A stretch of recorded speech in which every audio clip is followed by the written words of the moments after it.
할렐루야. 새벽에 잘 오셨습니다. 찬송가 218장, 찬송가 218장.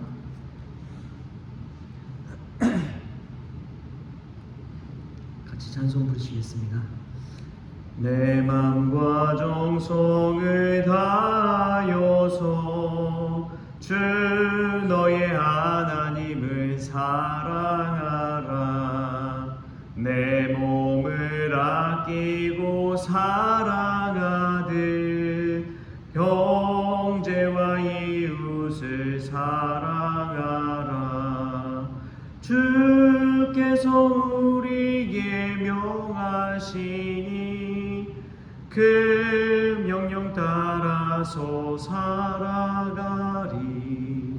널 미워해 치는 원수라도 언제나 너그럽게 사랑하라.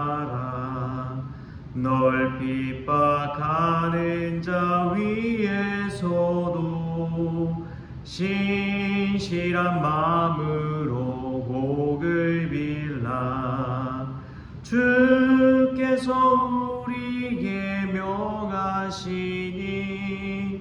그 명령 따라서 살아가리. 나 항상 주님을 멀리하고 형제를 사랑하지 못하였다. 이러한 죄인을 사랑하사 주께서 몸버려 죽으셨다. 속죄의 큰 사랑 받은 이모 내 생명 다 바쳐 충성하리. 아멘. 우리 같이 사도신경으로 신앙 고백하시겠습니다. 전능하사 천지를 만드신 하나님 아버지를 내가 믿사오며 그 외아들 우리 주 예수 그리스도를 믿사오니 이는 성령으로 잉태하사 동정녀 마리아에게 나시고 본디오 빌라도에게 고난을 받으사 십자가에 못 박혀 죽으시고 장사한 지 사흘 만에 죽은 자 가운데서 다시 살아나시며 하늘에 오르사 전능하신 하나님 우편에 앉아 계시다가 저리로서 산자와 죽은 자를 심판하러 오시리라. 성령을 믿사오며 거룩한 공회와 성도가 서로 교통하는 것과 죄를 사하여 주시는 것과 몸이 다시 사는 것과 영원히 사는 것을 믿사옵나이다. 아멘. 오늘 함께 볼 말씀은 요한복음 2장 1절에서 9절까지의 말씀입니다.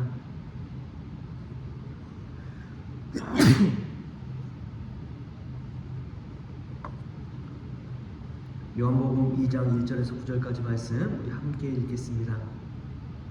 사흘째 되던 날 갈릴리 가나에 혼례가 있어 예수의 어머니도 거기 계시고 예수와 그 제자들도 혼례의 청함을 받았더니 포도주가 떨어진지라. 예수의 어머니가 예수에게 이르되 저들에게 포도주가 없다 하니 예수께서 이르시되 여자여 나와 무슨 상관이 있나이까 내 때가 아직 이르지 아니하였나이다. 그 어머니가 하인들에게 이르되 너에게 무슨 말씀을 하시든지 그대로 하라 하니라. 거기에 유대인의 정결 예식을 따라 두세 통 드는 돌항아리 6이 놓였는지라.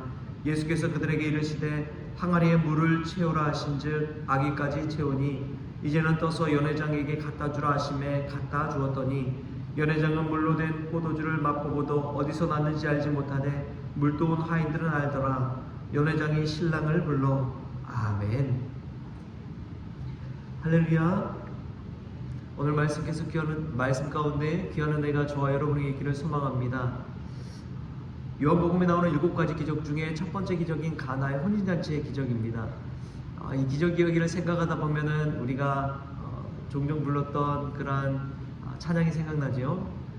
예수께서 말씀하시니 물이 변하여 포도주 됐네. 이러한 찬양이 생각이 납니다. 그 기적 이야기가 이 갈릴리 가나의 혼인잔치 이야기입니다. 유대인들의 결혼잔치를 보면은 저희처럼 그냥 예식장에서 한두 시간 끝나는 것이 아니라 이 혼인 예식이 며칠 동안 잔치로서 진행이 되었습니다. 근데 그 중간에 이 포도주가 떨어진 난처한 상황, 어찌 보면은 손님들을 초청해 놓고 이 먹을 음식이 떨어진 예의가 아닌 상황 가운데 놓여 있죠. 참 어려운 문제가 이 혼인잔치 가운데 생겨난 것입니다. 이 혼인잔치에 예수님과 제자들 그리고 어머니 마리아까지 초청된 상황입니다. 근데 그 상황을 알고 예수님의 어머니 마리아가 예수에게 저들에게 포도주가 없다라고 이야기합니다. 근데 여기서 보면은 예수님은 3절에 이렇게 이야기해요. 여자야 나와 무슨 상관이 있나이까 내 때가 아직 이르지 아니하였나이다. 예수님과 저 포도주 떨어진 것과는 상관이 없다는 것이죠. 그리고 자신의 때가 아직 오지 않았다고 이야기합니다. 이것을 볼 때 예수님은 자신의 때를 알았다는 것을 우리도 분명히 이 말씀 가운데 알 수가 있습니다.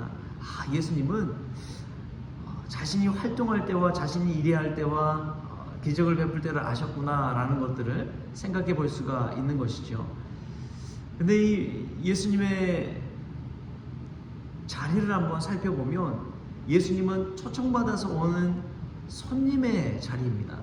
근데 포도주가 떨어진 그런 상황 가운데 놓이자 오히려 주인의 자리가 되어서 물이 변하여 포도주가 되는 기적을 베푸는 것이죠. 이 모습을 상상해 보는데 예수님이 손님에서 주인이 되었구나 라는 것을 상상해 볼 수가 있습니다. 저는 이 모습 보면서 우리 크리스천들이 교회에 왔을 때도 그렇지만 어디서든지 그냥 손님의 입장에서 그런 것이 아니라 늘 주인의식을 가지고 살아가야 된다고 믿습니다. 여러분 교회에 그냥 왔다가 구경하고 방청객처럼 있다 가는 것이 아니라 여러분들은 이 예배의 주인공입니다. 할렐루야.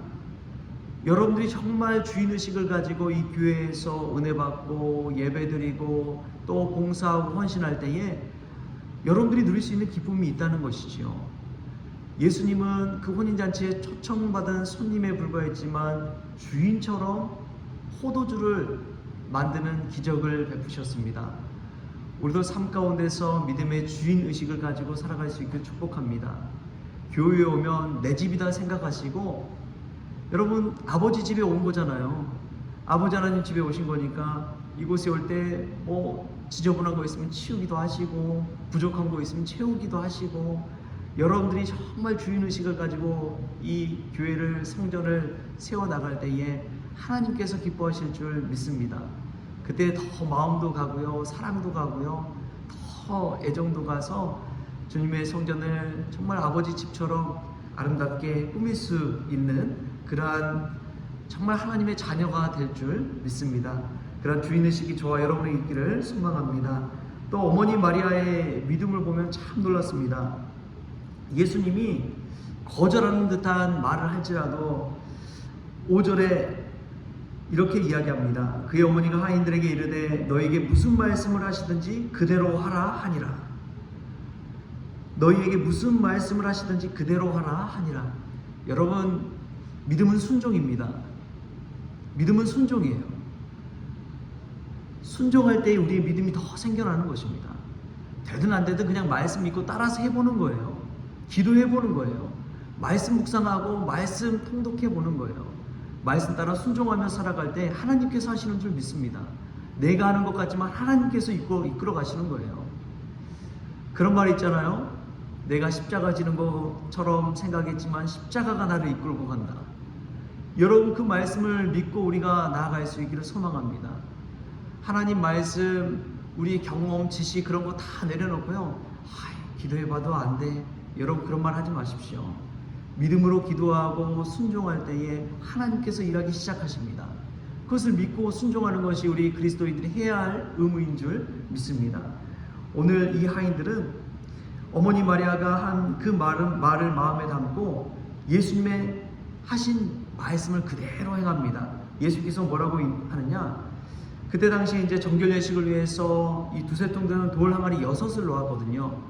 이 돌 항아리를 그때 당시 기준으로 생각해 보면은 한 80에서 120리터 정도, 한 항아리가 그 정도 된다고요.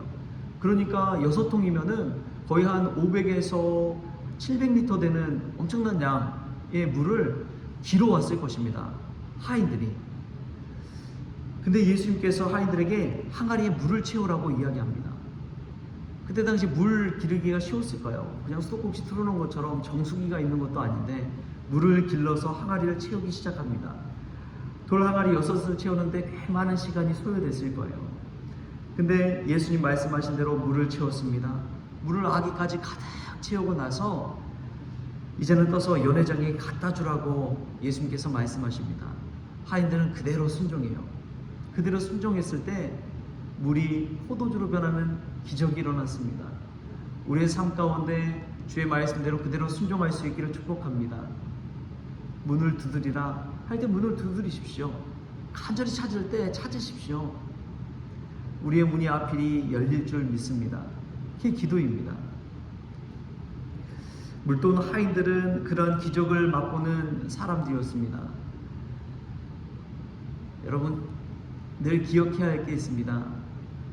예배에서 은혜 받는 거 정말 중요하죠. 근데 헌신하고 순종함으로 말미암아 예배하는 자들은 더 큰 은혜를 맛볼 줄 믿습니다. 기도하는 자들이 응답받아요. 기도하는 자들이 응답받습니다. 간절한 기도 제목을 가지고 기도하는 자가 응답받아요. 근데 예수님 믿는다고 하면서도 기도 제목도 없는 이들이 간혹가다 있습니다. 기도 제목도 없는데 어떻게 응답을 받겠습니까? 물돈 하인들만 아는 은혜가 있습니다. 우리 주의 말씀에 순종하고 하나님께 헌신하고 그런 마음가짐 가지고 우리가 하루하루 살아갈 때에 물돈 하인들만 아는 그 은혜, 기도하는 자들이 응답받는 그 은혜, 순종할 때 누릴 수 있는 그 기쁨, 저와 여러분이 누릴 수 있기를 소망합니다. 제가 참 순종하기 어려운 일들을 순종할 때 하나님이 어떻게 해서든 우리의 믿음의 지경을 넓혀주신다는 것을 깨달을 때가 있습니다. 이 전도사 시절에 정말 생각지도 못한 일들을 참 많이 했어요. 운전도 잘 해보지 못했는데 새벽 차량 운행을 하게 되었고, 그리고 새벽 차량 운행하면서 이 스틱 운전하는 것도 실력을 키울 수가 있었습니다. 뿐만 아니라 담임 목사님이 마술 한번 해봐라 해서 마술도 하고, 레크레이션 해봐라 레크레이션 하고, 사물놀이팀 해서 해봐라 사물놀이팀 만들어서 해보기도 하고. 근데 처음에는 두렵지요. 근데 해보라고 하니까 한번 해보자, 죽이 되든 밥이 되든 한번 해보자, 그 말씀 그대로 그냥 해보니까 어떻게든 되더라고요. 그것을 하는 사람만 은혜 받는 것이 아니라 그것에 참여한 많은 이들이 은혜를 누리는 것을 깨닫게 됩니다. 저희 한 사람이 정말 말씀 믿음 안에서 순종하며 나아갈 때 수많은 이들이 그 은혜를 누리게 될 줄 믿습니다. 하인들만 아는 것이 아니라 혼인잔치에 참여한 많은 이들이 그 포도주를 맛보면서 기쁨을 누리게 되었습니다. 할렐루야. 저와 여러분이 그러한 순종하는 한 사람 될 수 있기를 축복합니다. 그때 하나님께서 주시는 은혜가 저와 여러분에게 가득할 줄 믿습니다. 오늘 말씀 가운데 두 가지를 기억하십시오. 첫 번째로는 손님이 아니라 주인의식을 가지고 우리가 신앙생활 합시다. 주인의식을 가지고 우리가 교회에서 성전을 아름답게 갖고 갈 수 있기를 축복합니다. 또 예수님 말씀 그대로 순종할 때 순종하는 자들에게 주시는 기쁨과 은혜가 있다는 것을 깨닫고 늘 주의 말씀에 순종하는 저와 여러분 될 수 있기를 주신 예수님의 이름으로 축원합니다. 주신 하나님 감사합니다. 우리가 하나님 앞에 나아갈 때에 그냥 방청객처럼 구경꾼처럼 나아가는 것이 아니라 정말 예배의 주인공처럼 나아가기를 원합니다. 혼인잔치에 물이 포도주가 떨어져서 곤란한 상황 가운데 놓일 때가 얼마나 많은지요. 주님께서 오셔서 물을 포도주로 바꿔주신 기적을 베풀어 주시고, 그 기적을 통해서 모든 예배 천국잔치처럼 기쁨이 충만할 수 있도록 주여 도와주옵소서. 주의 말씀에 순종한 하인들이 그 은혜와 기적의 의미를 알았던 것처럼 저희들도 하나님 말씀 순종하며 나아갈 때에 기쁨도 누리게 하시고 기도하는 자들 간절한 기도 제목 가지고 간청하며 나아갈 때에 응답받는 역사도 있게 하여 주옵소서. 오늘 우리가 그러한 순종의 주인공 또 주인의식을 가진 예배자가 되기를 원하오며 거룩하신 예수님의 이름으로 기도합니다. 아멘. 우리 주기도문으로 오늘 새벽 기도를 마치겠습니다. 하늘에 계신 우리 아버지여, 이름이 거룩히 여김을 받으시오며 나라가 임하시오며 뜻이 하늘에서 이루어진 것 같이 땅에서도 이루어지이다. 오늘 우리에게 일용할 양식을 주시옵고 우리가 우리에게 죄진 자를 사하여 준 것 같이 우리 죄를 사하여 주시옵고 우리를 시험에 들게 하지 마시옵고 다만 악에서 구하시옵소서. 나라와 권세와 영광이 아버지께 영원히 있사옵나이다. 아멘.